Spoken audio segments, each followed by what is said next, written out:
วันนี้เนาะก็ได้ออกมาได้ในการสาธิตเนาะเกี่ยวกับการอ่าการเก็บข้อมูลเกี่ยวกับฟอร์มรถเนาะก็คือการเอาข้อมูลรถนะในก่อนอื่นเนาะที่เราจะสามารถที่จะอันนั้นได้เนาะเราก็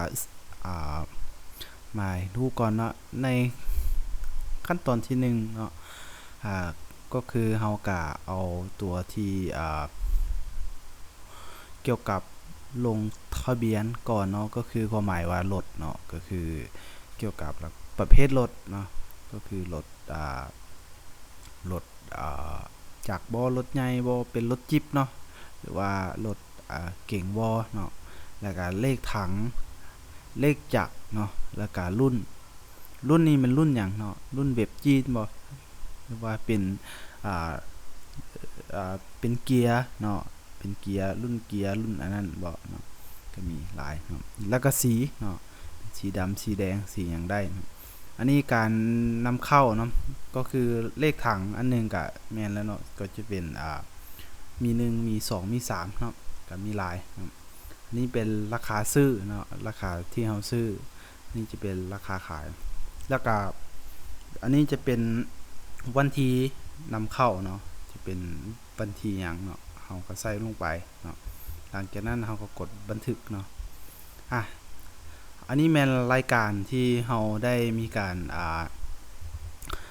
ารที่รายการที่นำเข้าในสต็อกเนาะในนี้ก็จะเป็นลำดับแล้วก็เลขจากเลขถังรุ่นสีต่างๆอันนี้จำนวนเนาะอันนี้แม่นจำนวนที่ยังเหลือที่ว่าได้ตัดสต็อกไปแล้วเนาะก็คือความหมายว่ามี10เนาะแล้วก็ได้ตัดออกแล้วเป็น0แล้วอันนี้1เนาะ1ก็ยังอยู่เนาะยังอยู่อันนี้เหลือ9แล้วก็ตัดไปอีก1แล้วคือความหมายว่ามันตัดอยู่ที่ฟอร์มที่ลงทะเบียนพุ่นเนาะ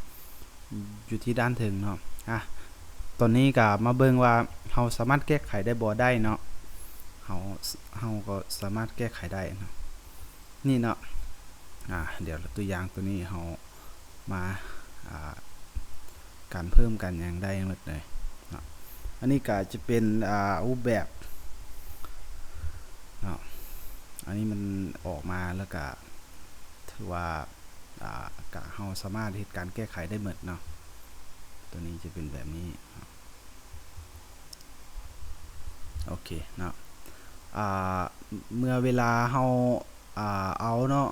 บัดนี้เฮามาลงทะเบียนฟอร์มเลยเนาะอันนี้จะเป็นฟอร์มการลงทะเบียนถ้าว่าเฮาลงทะเบียนเนาะถ้าว่าเลขจากเลขถังเนาะที่เฮาป้อนเนาะที่ว่าเข้ามามันจะคล้ายกันเนาะมันก็จะตัดออกเนาะอันนี้เนาะมันก็จะตัดออกเลยเนาะอันนี้ก็คือเป็นข้อมูลเนาะนี่เลขจากเลขถังราคารถอย่างต่างๆเนาะแล้วก็อันนี้จะเป็นเอกสารรถแล้วก็มีรายการบันทึกนี่ก็จะเป็นเบิ่งเลยเนาะตามลำดับเลยครับจะเป็นห้านอย่างต่างๆที่เฮาสามารถแล้วก็การแก้ไขเฮาสามารถเบิ่งเอกสารได้เนาะอันนี้เอกสารเนาะอันนี้เวลาเฮาอัปโหลดไปซื่อๆเนาะอันนี้เนาะเฮาก็ถ้าเฮาบ่อยากอันนั้นเฮาก็สามารถแก้ไขได้เนาะเฮาแก้ไขได้เลย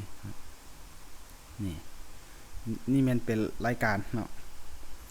อันนี้ก็จะสามารถที่จะบันทึกได้เลยตามนี้เนาะถ้าว่าเอกสารเก่ามันยังบ่ถูกเนาะเฮาก็สามารถอัปโหลดได้เป็น PDF บ่เนาะเป็น Word เป็น Excel เป็นรูปภาพเนาะเป็น